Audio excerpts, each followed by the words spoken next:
Assalamu alaikum and welcome back to Manifesting Muslima. I'm your host Zara Pedersen, and today is going to be a little bit of a different video because I'm going out of my planned schedule in posting and publishing an episode, and that is because I've received the same question, and it's very much appropriate for me to talk about this now given the things that are happening in the world currently. And so I received a question a couple of days ago over on my Instagram, and then I received something relatively similar that was, or at least speaking into the same subject, over on my TikTok as a comment. And so I thought it might be best just to sit down and record a video because I'm sure that a lot of people actually have this kind of question as well. So today we're going to talk about why the law of attraction doesn't work when it comes to wanting to manifest peace. And this, of course, is in light of everything that is happening right now in Ghaza and the absolute horror, the genocide that is going on right now. I'm not going to go into any details on the situation or anything like that. This video is still in line with my topic of law of attraction and manifestation, using the current situation that is happening right now that is really distressing a lot of people around the world. And I think finally more people are starting to open their eyes to the genocide that is happening in Palestine as we speak, and definitely something that a lot of us are very upset about and feel some type of way about and wanting to do something about it. So the question that I got over on Instagram was, how can I use the law of attraction to manifest peace and compassion? And I get this question. I fully understand this question because one of the first things that I wanted to do as well when I understood the law of attraction was, okay, there are no limits here. And so I've spoken about that before. I've spoken in my previous episode, and I can't remember if it was the one previous to that as well, or, either way, in previous episodes about the fact that there are limitations to the law of attraction. And unfortunately, one of those limitations is that we cannot change things or manifest things that go against other people's free will. So while there are a lot of us in the world that want the peace in the Middle East and want Israel to leave Gaza and leave the Palestinians alone, we can't do that because that would mean that we would have to try and use law of attraction to manifest a shift in mindset in people and actively go in and rob them of their free will, even if their free will is evil. And we can't do that. God hasn't given us the permission to do that. And while it is painful to watch, it is part of the test in this dunya that we can choose the path of good and we can choose the path of evil. And the test lies in whether or not we know which direction we want to go in and that we follow the right one. That, as we obviously know, because we're logical people, we know that the people are not going to go down the same way, everyone. That's the point of free will. The point of free will is that we have to make that decision and ultimately make the decision as to, or make it easier for Allah, and I put that in quotations, to figure out whether we go to heaven or hell when this life is over. And as difficult as it can be for the rest of us who really want this peace and we want to manifest this into the world, we can't do it because it goes against Allah's will, which is that we all have free will while we live in this dunya to make the decision to come to Him on our own.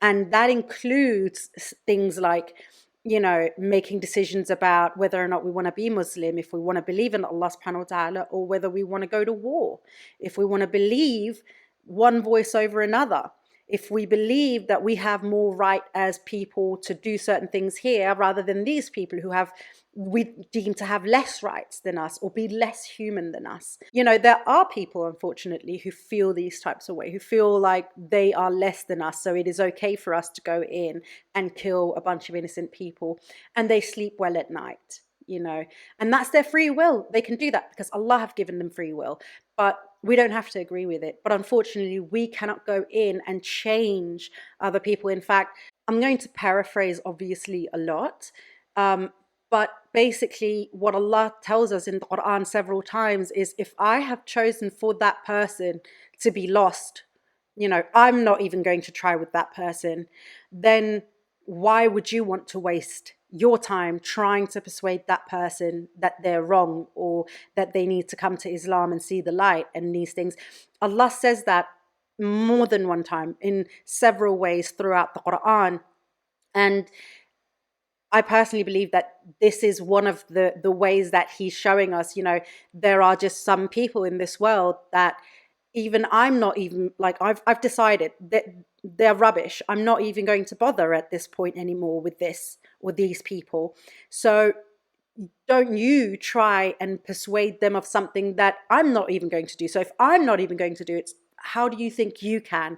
And this is where, again, you know, the law of attraction has a limit. And that limit also, again, as Muslims, we have to constantly understand that Allah has placed these limits for a reason, because Allah has ultimate say. We're not God. We're not co-creators with God. We are humans. We are souls in this dunya who have a human experience for a limited amount of time. And in that limited amount of time, we have been given free will to make our own decisions. And we can manifest for ourselves and outside aspects for some people, but never against another person's free will, because then we're interfering with that person's journey to or from Allah.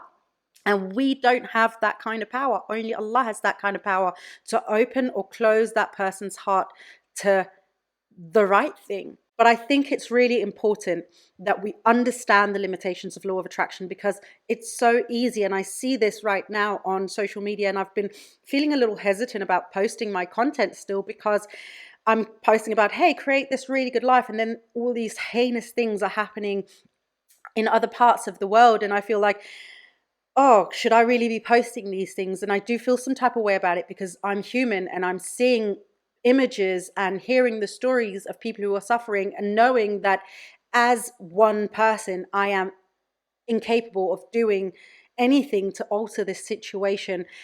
But as a coach within law of attraction, it is also my job to make sure that people understand their limitations as well, and to understand the reasoning behind certain choices when it comes to the law of attraction from Allah subhanahu wa ta'ala, and to help other people understand why perhaps it is the way that it is. It's that age-old question that I feel like we've seen time and time again. If there is a God, why is there suffering? If there is a God, then why are young children dying and getting sick and living in poverty?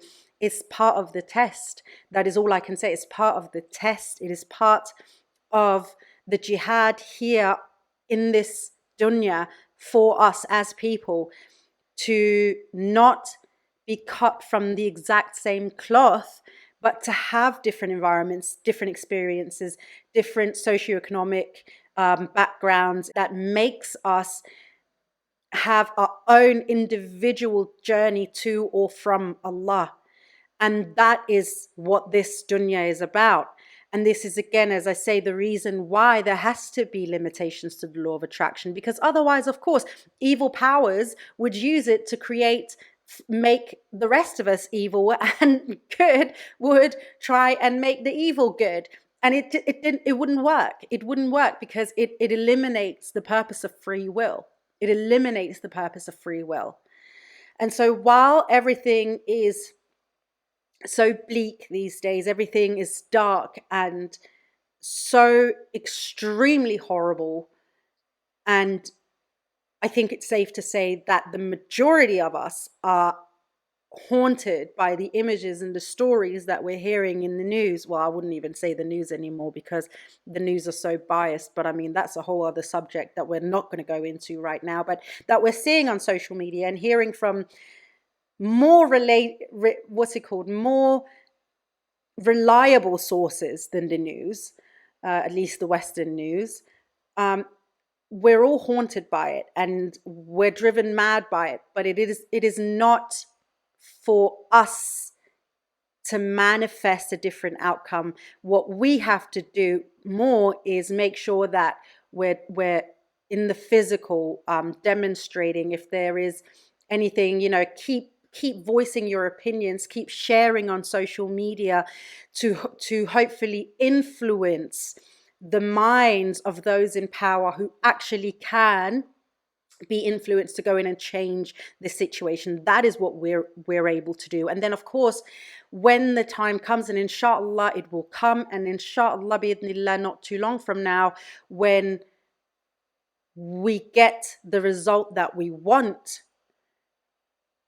donate, give zakat, help our Muslim brothers and sisters in Ghaza, help them get back on their feet again. So this is not so much a manifestation or law of attraction situation because it's free will, but of course free will can be influenced. Our minds can be influenced, and that does include the minds of those in power. So demonstrate, share, don't stop voicing your opinions and your disagreement with their choices, and the fact that we are repulsed by how they are blatantly ignoring human rights laws. These are the things we can do. This is not a mindset shift at this point. And yeah, so anyway, I can go on and on and on and say the same thing again and again and again. I know this again was not at all like the rest of the content that I've posted so far, but I felt like it was very difficult for me not to voice anything at all. And also, again, as I said, I have had a couple of questions and comments, and so I felt that it would be correct for me to address it, so that people don't misconstrue what I'm trying to teach with, the solution to world peace or whatever. That, because I can't teach you that. I'm sorry. That's just not within the law of attraction, and that's just not the gifts that Allah subhanahu wa ta'ala has given any one of us, other than, again, as I said, to influence the minds who actually have that power and control. Anyway, I'm going to stop here because again, as I said, I can continue and continue and continue, and I don't want to do that. I'm going to be back on my regular posting schedule next week. So until then, my darling friend, please don't forget to repost and highlight the voices of those who are calling out the injustice, and don't forget to live in love.